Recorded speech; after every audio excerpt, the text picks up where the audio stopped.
بسم اللہ الرحمن الرحیم۔ موجودہ لاک ڈاؤن سے سبق۔ کووڈ-19 کے نتیجے میں انسانوں کو جس لاک ڈاؤن سے دوچار ہونا پڑا، اس میں ایک سبق یہ ہے کہ انسانوں پر وہ وقت عنقریب آنے والا ہے جب لوگ اپنے آپ کو ابدی لاک ڈاؤن کے بیچ پائیں گے، جہاں سے نکلنے کی کوئی صورت نہیں ہوگی۔ اسی کی جھلک، اسی کا ہلکا سا ڈیمانسٹریشن خدا نے کووڈ-19 کے لاک ڈاؤن کے ذریعے کرایا ہے۔ انسان خود اپنا خالق نہیں ہے، اسی لیے خالق سے بے رخی انسان کے لیے افورڈیبل نہیں، لیکن انسان اس حقیقت کے تعلق سے اندھے پن کا ثبوت دیتا رہا۔ خالق نے انسان کے اندھے پن کو توڑنے کے لیے مختلف انتظامات کیے۔ موجودہ کووڈ-19 بھی اسی کا حصہ ہے۔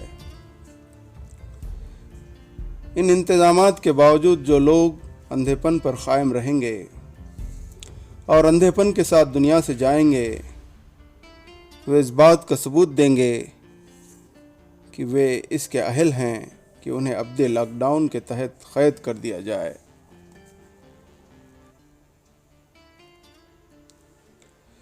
انسان کو یہ سمجھنا چاہیے کہ اس کو حاصل موجودہ آزادی ہمیشہ کے لیے نہیں ہے، اور موجودہ آزادی کا منچاہا استعمال اسے ہلاک کرنے والا ہے۔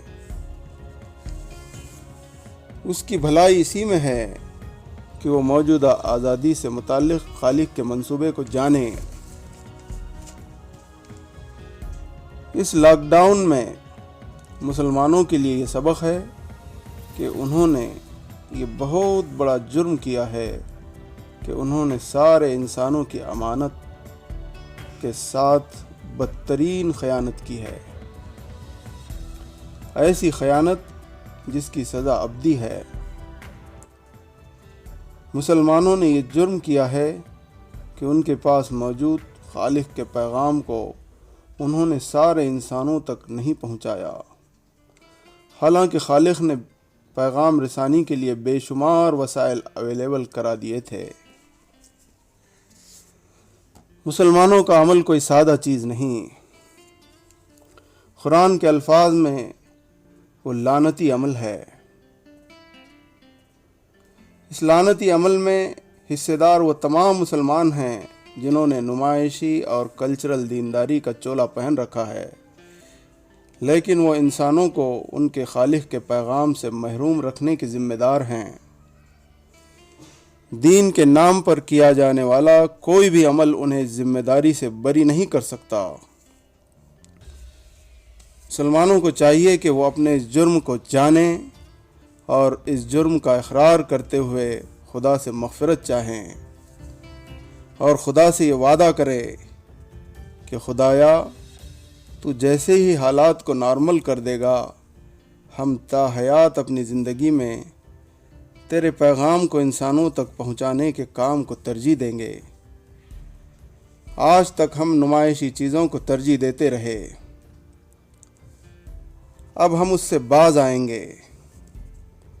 ہم نے نمائشی دینداری کے چکر میں کرنے کے اصل کام کو چھوڑ رکھا تھا۔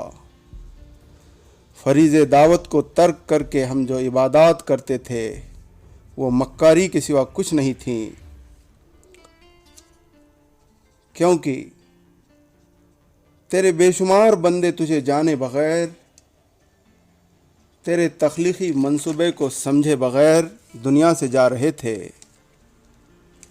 اور ہم دین کے نام پر اس شیطان کو خوش کرنے کے کاموں میں لگے ہوئے تھے جو دعوت حق کا سب سے بڑا دشمن ہے۔ خدایا، ہمیں پلٹنے کا موقع دے اور اس فریضے کو ادا کرنے کا موقع دے جس کو ہم نے ترک کر رکھا تھا۔ سوچئے۔